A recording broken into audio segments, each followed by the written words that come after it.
Hello mga ka-housies! Welcome and welcome back to my channel. So kung bago ka pa lang sa channel na to at naghahanap ka ng mga nag-feature ng mga foreclosed houses under Pag-ibig is nasa tamang channel ka. So click mo na agad yung subscribe button and notifications button para updated ka sa mga future ko pang i-upload na mga videos. Just a disclaimer na hindi ako empleyado at hindi ako agent ni Pag-ibig and hindi ako affiliated or connected kay Pag-ibig. Ordinaryong mamamayan lamang ako na naghahanap din ng mga foreclosed houses kasi malay mo, di ba, manalo na ako sa bidding in the future, para matulungan ko na rin kayo. Kasi imagine mo, sa halagang 1.2 million payable pa for 30 years, is magkakaroon ka na ng up and down na bahay sa isang subdivision. Hindi mo alam yun, di ba? Hindi ko rin yun alam nung una, pero nung nalaman ko yung mga foreclosed houses, nakita ko na posible pala na talagang magkaroon ka ng sariling bahay sa halagang 1.2 million tapos babayaran mo pa for 30 years. Ang pupuntahan nating property for today's video ay sa St. Joseph Winfield 2 pa rin. Ayan, so isa siyang single attached. Ibig sabihin, bahay siya, tapos may lupa sa gilid, tapos yung kabila naka-attach, yung kabila hindi. Ganon.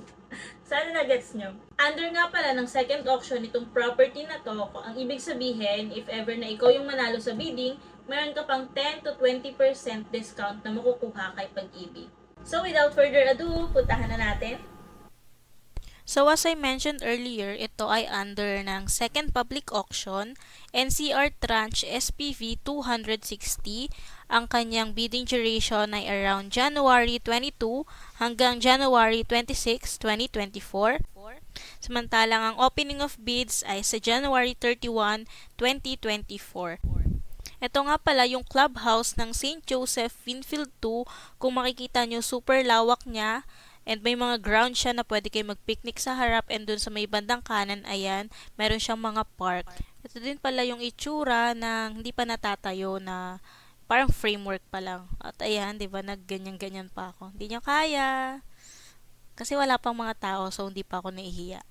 And ito, yung mga second floor naman, yung mga townhouses, pero yung pupuntahan natin is yung sa gilid. Ayan, yung nakita yung court kanina, yun yung tinuro ko.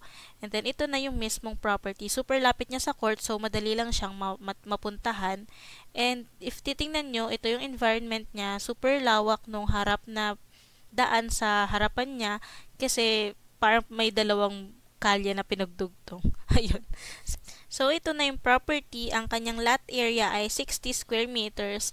Kaya makikita nyo, super lawak pa nung nasa harap. Ayan, ayan pa yung makikita nyo. Ganyan pa siya kalawak. And sa gilid, meron din. And ang kanyang lot area ay 27 square meters. Ayan, ipapakita ko sa inyo yung gilid. May palibreng papaya ka pa dun sa gilid. Ayan, puntahan din natin yung likod para malaman natin kung gaano kalaki pa rin yung clearance dun sa may bandang likod. Ayan, wala siyang mga lababo dito pero malaki pa rin yung nasa likod niya and nakita ko pala na bukas yung property pero since no trespassing, hindi tayo pwedeng pumasok dyan mga ka-housies, bawal yan. Ayan, so balik na tayo sa harapan. Ang complete address pala nito bago ko makalimutan ay St. Joseph Winfield 2, Block 31, Lot 26, Cabuyao, Laguna.